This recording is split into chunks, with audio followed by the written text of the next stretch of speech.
Ketika Ishak sudah tua dan matanya telah kabur, sehingga ia tidak dapat melihat lagi, dipanggilnyalah Esau, anak sulungnya, serta berkata kepadanya, "Anakku." Sahut Esau, "Ya, Bapak." Berkatalah Ishak, "Lihat, aku sudah tua. Aku tidak tahu bila hari kematianku. Maka sekarang, ambillah senjatamu, tabung panah dan busurmu. Pergilah ke padang dan burulah bagiku seekor binatang. Olahlah bagiku makanan yang enak, seperti yang ku gemari. Sesudah itu bawalah kepadaku, supaya ku makan, agar aku memberkati engkau sebelum aku mati." Tetapi Ribka mendengarkannya.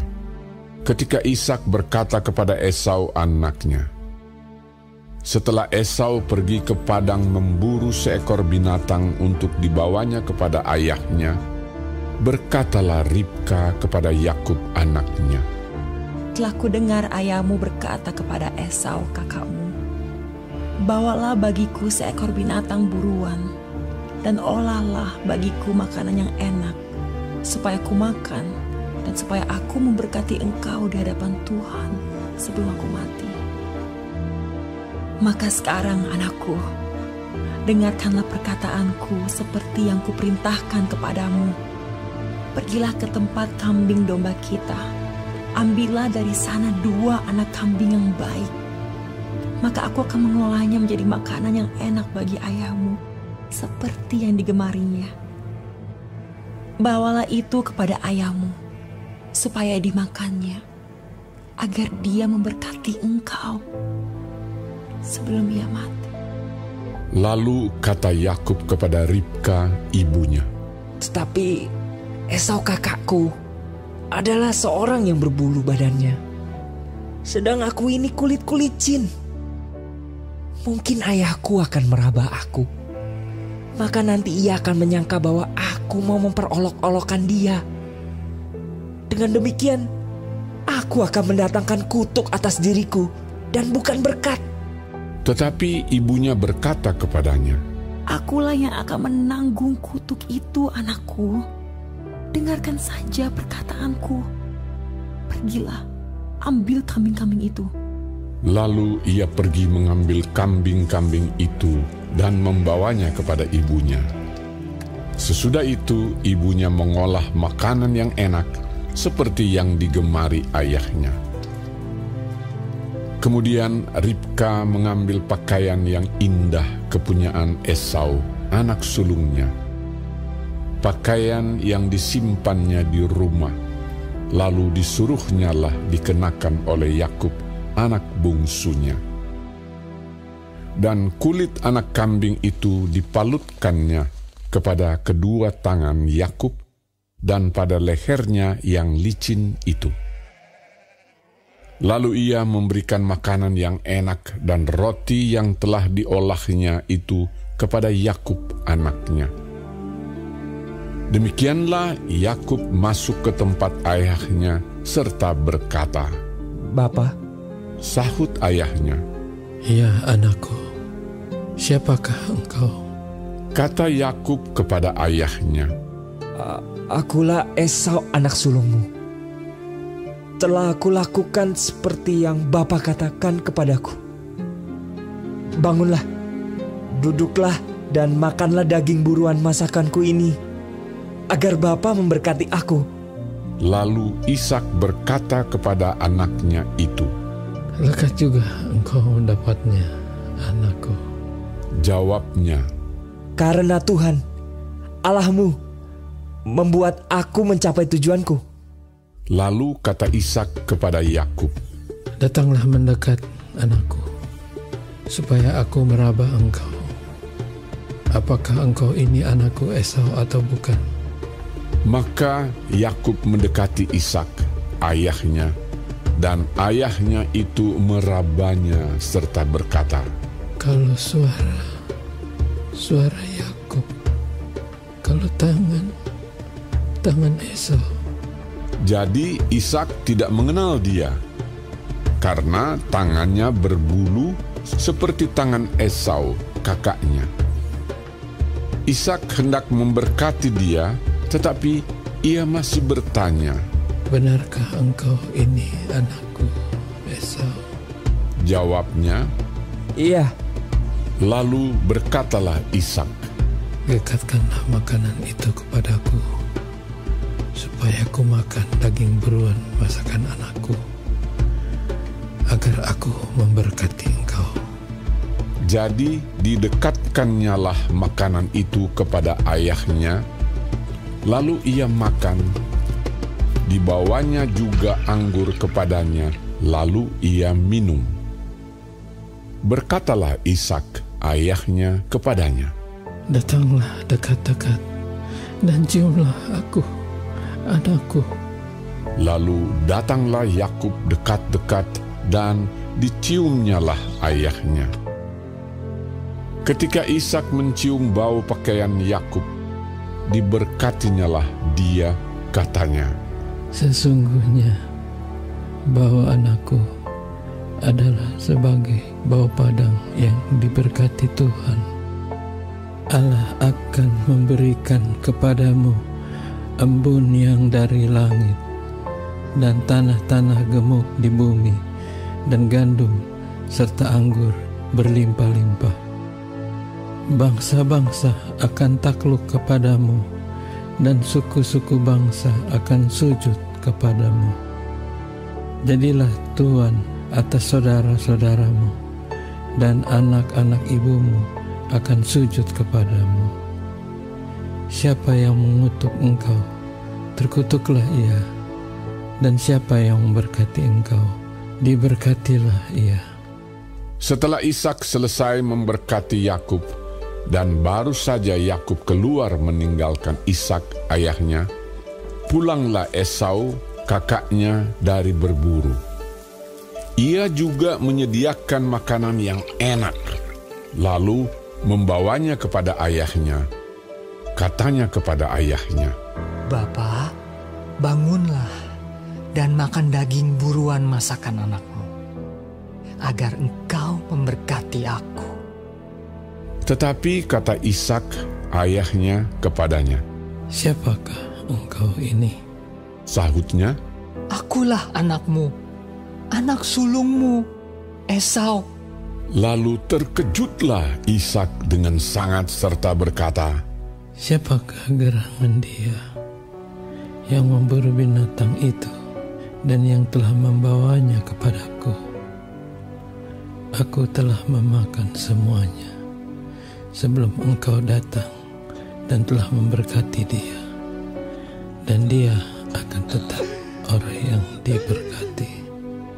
Sesudah Esau mendengar perkataan ayahnya itu, meraung-raunglah ia dengan sangat keras dalam kepedihan hatinya, serta berkata kepada ayahnya, "Berkatilah aku ini juga, ya Bapa." Jawab ayahnya, "Adikmu telah datang dengan tipu daya dan telah merampas berkat yang untukmu itu." kata Esau, "Bukankah tepat namanya Yakub? Karena ia telah 2 kali menipu aku. Hak kesulunganku telah dirampasnya, dan sekarang dirampasnya pula berkat yang untukku." Lalu katanya, "Apakah Bapa tidak mempunyai berkat lain bagiku?" Lalu Ishak menjawab Esau, katanya, "Sesungguhnya telah kuangkat dia menjadi tuan atas engkau, dan segala saudaranya telah kuberikan kepadanya menjadi hambanya, dan telah kubekali dia dengan gandum dan anggur. Maka kepadamu, apalagi yang dapat kuperbuat, ya anakku?" Kata Esau kepada ayahnya, "Hanya berkat yang satu itukah ada padamu, ya Bapa? berkatilah aku ini juga, ya Bapa. Dan dengan suara keras menangislah Esau. Lalu Ishak, ayahnya, menjawabnya, sesungguhnya tempat kediaman akan jauh dari tanah-tanah gemuk di bumi dan jauh dari embun dari langit di atas. Engkau akan hidup dari pedangmu dan engkau akan menjadi hamba adikmu. Tetapi akan terjadi kelak apabila engkau berusaha sungguh-sungguh, maka engkau akan melemparkan kuk itu dari tenggukmu. Esau menaruh dendam kepada Yakub karena berkat yang telah diberikan oleh ayahnya kepadanya. Lalu ia berkata kepada dirinya sendiri, hari-hari berkabung karena kematian ayahku itu tidak akan lama lagi. Pada waktu itulah Yakub, adikku, akan kubunuh.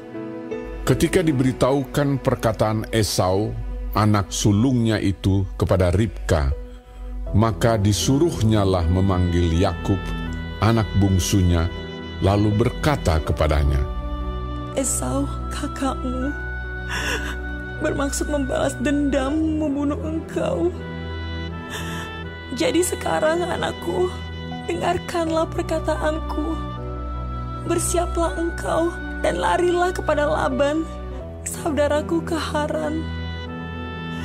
Dan tinggallah padanya beberapa waktu lamanya, sampai kegeraman dan kemarahan kakakmu itu surut daripadamu, dan ia lupa apa yang telah engkau perbuat kepadanya.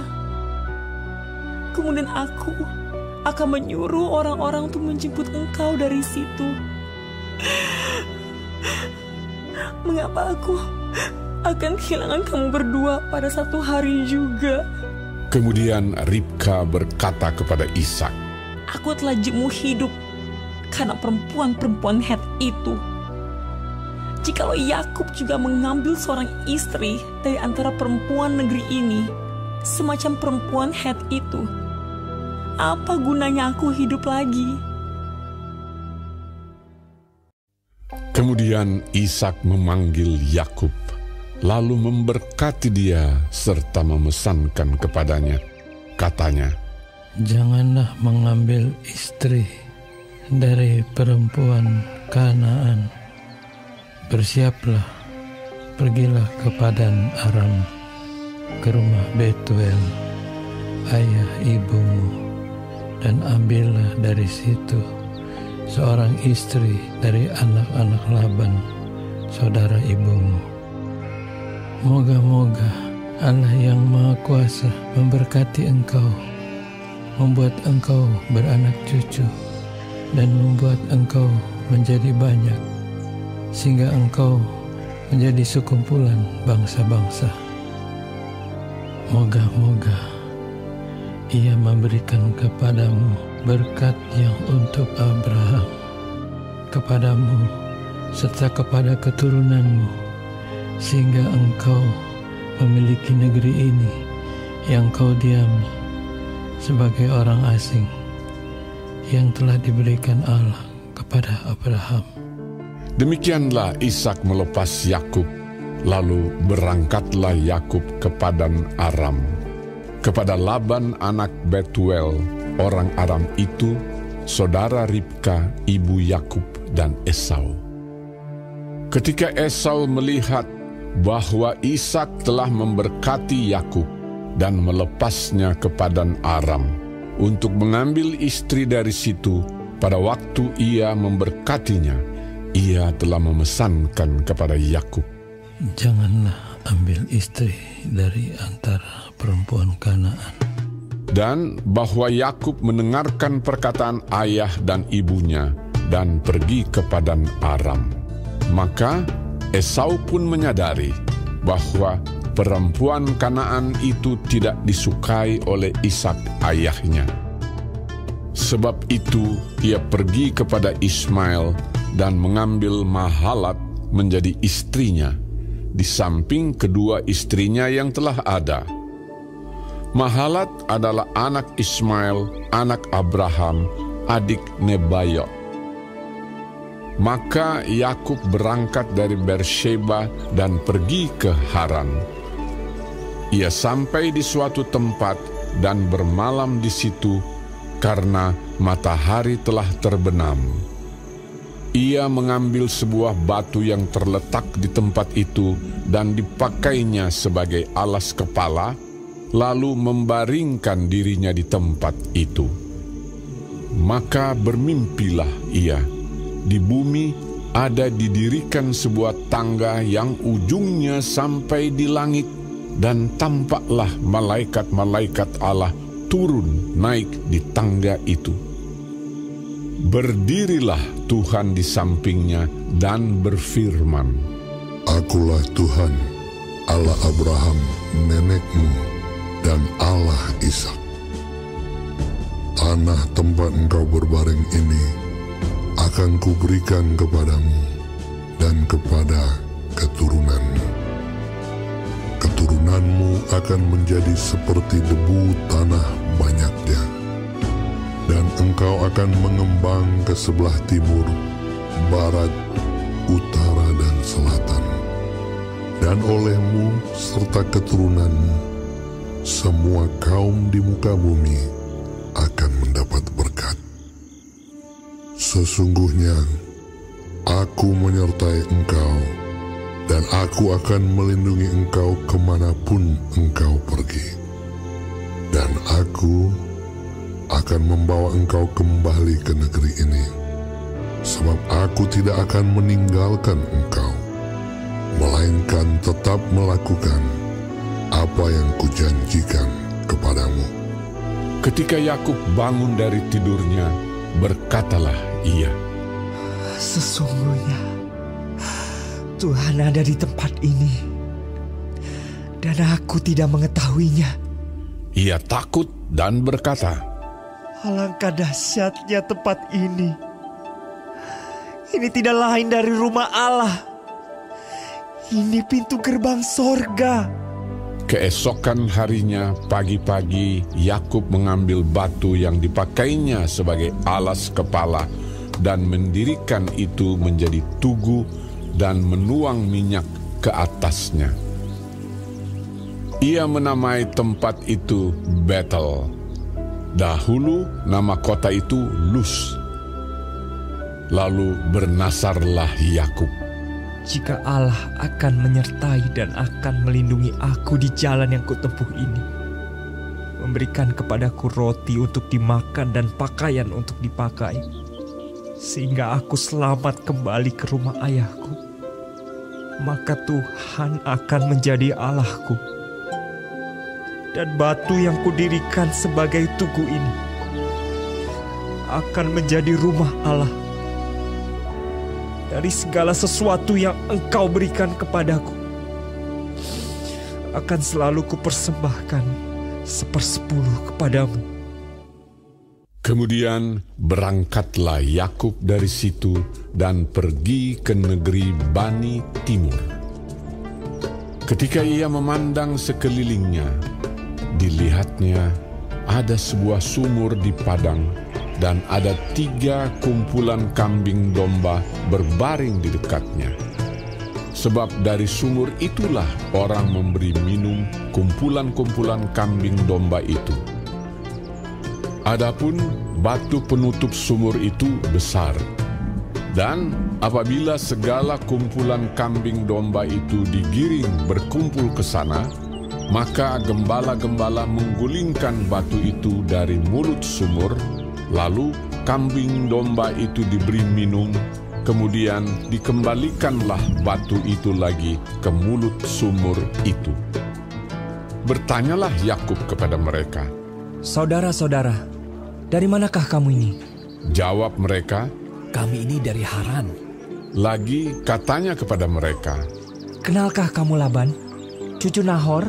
Jawab mereka, Kami kenal. Selanjutnya katanya kepada mereka, Selamatkah ia? Jawab mereka. Selamat. Tetapi lihat, itu datang anaknya perempuan, Rahel, dengan kambing dombanya.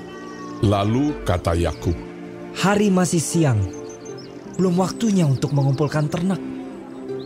Berilah minum kambing dombamu itu, kemudian pergilah menggembalakannya lagi. tetapi jawab mereka, Kami tidak dapat melakukan itu selama segala kumpulan binatang itu belum berkumpul. Barulah batu itu digulingkan dari mulut sumur, dan kami memberi minum kambing domba kami. Selagi ia berkata-kata dengan mereka, datanglah Rahel dengan kambing domba ayahnya, sebab dialah yang menggembalakannya. Ketika Yakub melihat Rahel, anak Laban saudara ibunya, serta kambing domba Laban, ia datang mendekat, lalu menggulingkan batu itu dari mulut sumur dan memberi minum kambing domba itu. Kemudian Yakub mencium Rahel serta menangis dengan suara keras. Lalu Yakub menceritakan kepada Rahel bahwa ia sanak saudara ayah Rahel dan anak Ribka.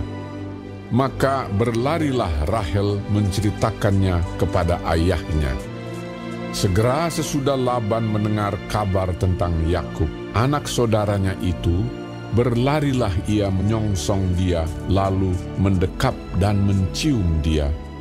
Kemudian membawanya ke rumahnya.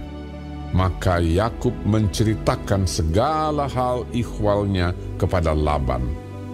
Kata Laban kepadanya, Sesungguhnya engkau saudara sedaging dengan aku.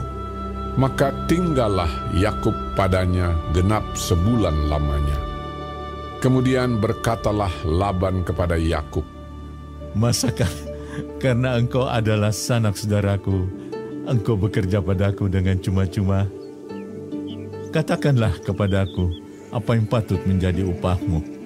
Laban mempunyai 2 anak perempuan, yang lebih tua namanya Lea, dan yang lebih muda namanya Rahel. Lea tidak berseri matanya, tetapi Rahel itu elok sikapnya dan cantik parasnya. Yakub cinta kepada Rahel, sebab itu ia berkata, Aku mau bekerja padamu 7 tahun lamanya untuk mendapat Rahel, anakmu yang lebih muda itu. Sahut Laban, Lebih baiklah ia kuberikan kepadamu daripada kepada orang lain. Maka tinggallah padaku. Jadi bekerjalah Yakub 7 tahun lamanya untuk mendapat Rahel itu. Tetapi yang 7 tahun itu dianggapnya seperti beberapa hari saja karena cintanya kepada Rahel. Sesudah itu berkatalah Yakub kepada Laban, Berikanlah kepadaku bakal istriku itu, sebab jangka waktuku telah genap, supaya aku akan kawin dengan dia. Lalu Laban mengundang semua orang di tempat itu dan mengadakan perjamuan. Tetapi pada waktu malam diambilnyalah Lea, anaknya, lalu dibawanya kepada Yakub. Maka Yakub pun menghampiri dia. Lagi pula Laban memberikan Zilpa, budaknya perempuan, kepada Lea, anaknya itu, menjadi budaknya. Tetapi pada waktu pagi tampaklah bahwa itu Lea. Lalu berkatalah Yakub kepada Laban, Apakah yang kau perbuat terhadap aku ini? Bukankah untuk mendapat Rahel aku bekerja padamu? Mengapa engkau menipu aku?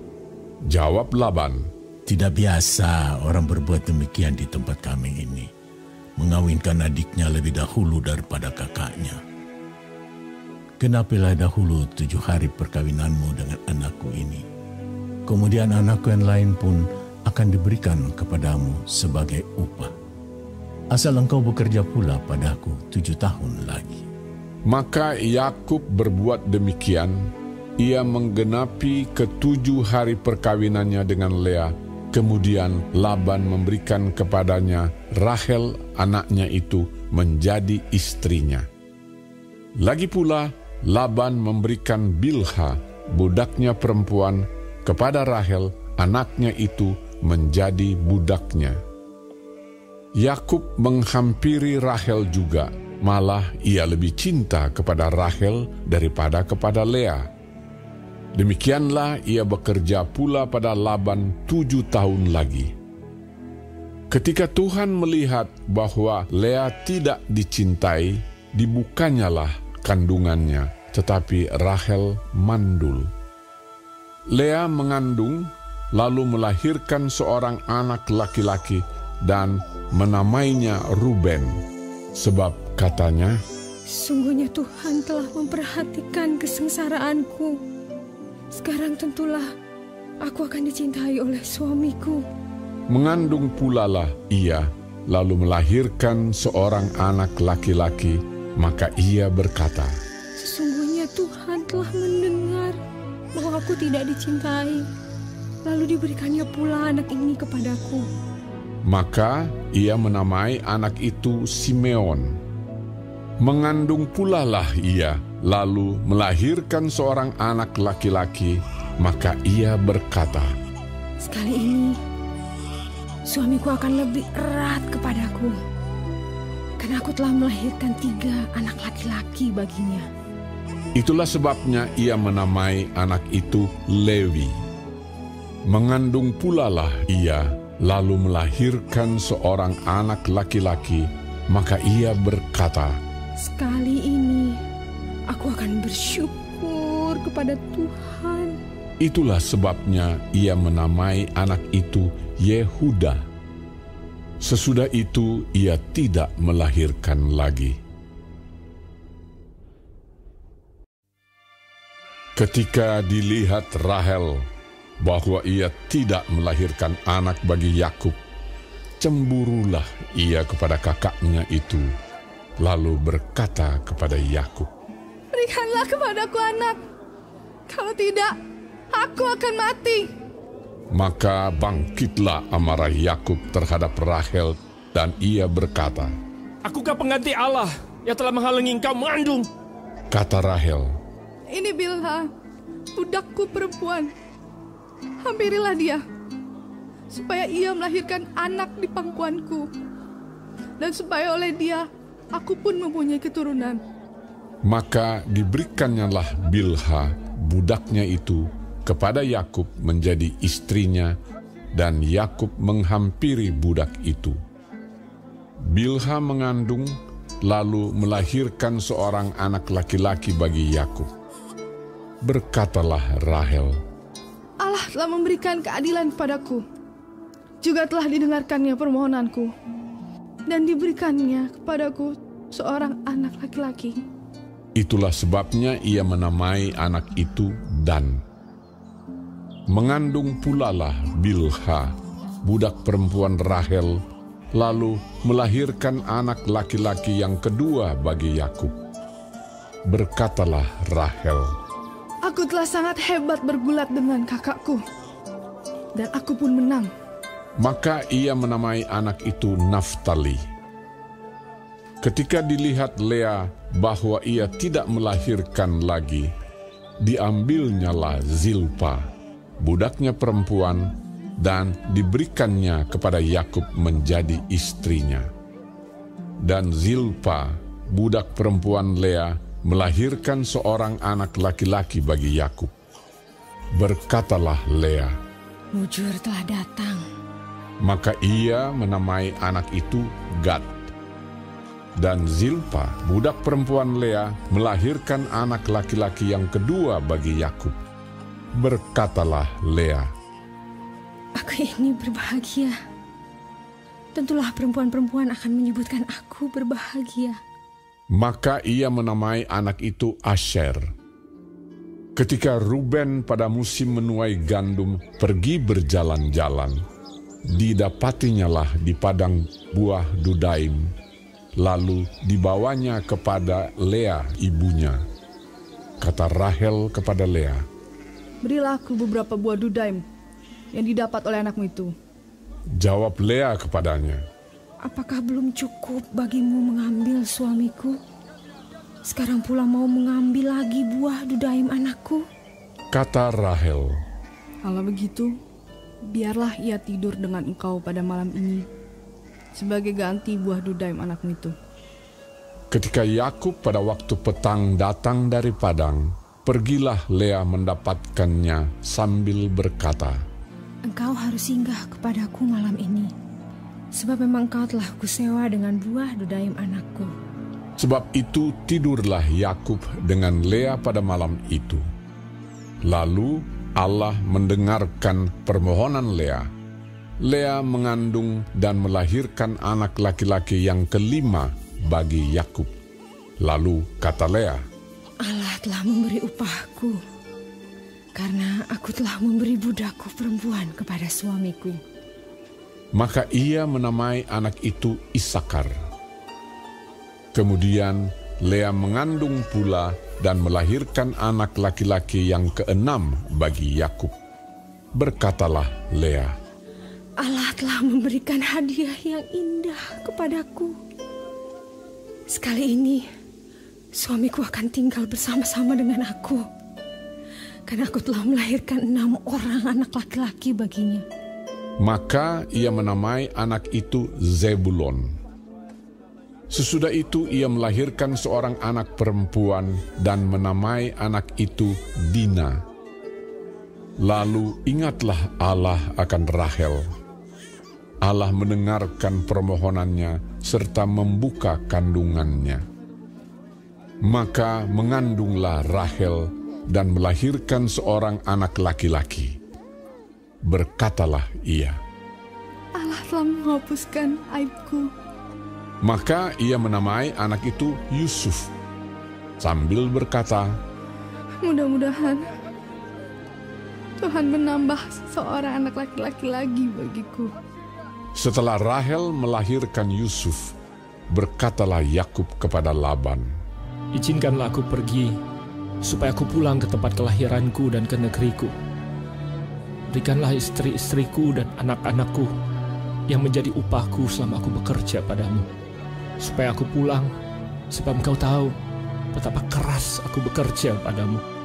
Tetapi Laban berkata kepadanya, "Sekiranya aku mendapat kasih-Mu, telah nyata kepadaku bahwa Tuhan memberkati aku karena Engkau." Lagi katanya, "Tentukanlah upahmu yang harus kubayar, maka aku akan memberikannya." Sahut Yakub kepadanya, "Engkau sendiri tahu bagaimana aku bekerja padamu dan bagaimana keadaan ternakmu dalam penjagaanku. Sebab harta milikmu tidak begitu banyak sebelum aku datang. Tetapi sekarang telah berkembang dengan sangat. Dan Tuhan telah memberkati engkau sejak aku berada di sini. Jadi, bilakah dapat aku bekerja untuk rumah tanggaku sendiri?" Kata Laban, "Apakah yang harus kuberikan kepadamu?" Jawab Yakub, "Tidak usah kau berikan apa-apa kepadaku. Aku mau lagi mengembalakan kambing dombamu dan menjaganya, asal engkau mengizinkan hal ini kepadaku.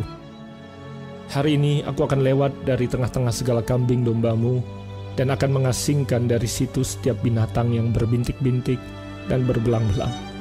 Segala domba yang hitam dan segala kambing yang berbelang-belang dan berbintik-bintik, itulah upahku. Dan kejujuranku akan terbukti di kemudian hari, apabila engkau datang memeriksa upahku. Segala yang tidak berbintik-bintik atau berbelang-belang di antara kambing-kambing, dan yang tidak hitam di antara domba-domba, anggaplah itu tercuri olehku." Kemudian kata Laban, "Baik, jadilah seperti perkataanmu itu." Lalu diasingkannyalah pada hari itu kambing-kambing jantan yang bercoreng-coreng dan berbelang-belang, dan segala kambing yang berbintik-bintik dan berbelang-belang, segala yang ada warna putih pada badannya, serta segala yang hitam di antara domba-domba, dan diserahkannyalah semuanya itu kepada anak-anaknya untuk dijaga. Kemudian Laban menentukan jarak 3 hari perjalanan jauhnya antara dia dan Yakub. Maka tetaplah Yakub menggembalakan kambing domba yang tinggal itu. Lalu Yakub mengambil dahan hijau dari pohon hawar, pohon badam, dan pohon berangan. Dikupasnyalah dahan-dahan itu sehingga berbelang-belang sampai yang putihnya kelihatan. Ia meletakkan dahan-dahan yang dikupasnya itu dalam palungan, dalam tempat minum, kemana kambing domba itu datang minum, sehingga tepat di depan kambing domba itu. Adapun kambing domba itu suka berkelamin pada waktu datang minum. Jika kambing domba itu berkelamin dekat dahan-dahan itu, maka anaknya bercoreng-coreng, berbintik-bintik dan berbelang-belang. Kemudian Yakub memisahkan domba-domba itu, dihadapkannya kepala-kepala kambing domba itu kepada yang bercoreng-coreng dan kepada segala yang hitam di antara kambing domba Laban. Demikianlah ia beroleh kumpulan-kumpulan hewan baginya sendiri dan tidak ditempatkannya pada kambing domba Laban. Dan setiap kali apabila berkelamin kambing domba yang kuat, maka Yakub meletakkan dahan-dahan itu ke dalam palungan di depan mata kambing domba itu, supaya berkelamin dekat dahan-dahan itu. Tetapi apabila datang kambing domba yang lemah, ia tidak meletakkan dahan-dahan itu ke dalamnya. Jadi hewan yang lemah untuk Laban dan yang kuat untuk Yakub. Maka sangatlah bertambah-tambah harta Yakub, dan ia mempunyai banyak kambing domba, budak perempuan, dan laki-laki, unta dan keledai.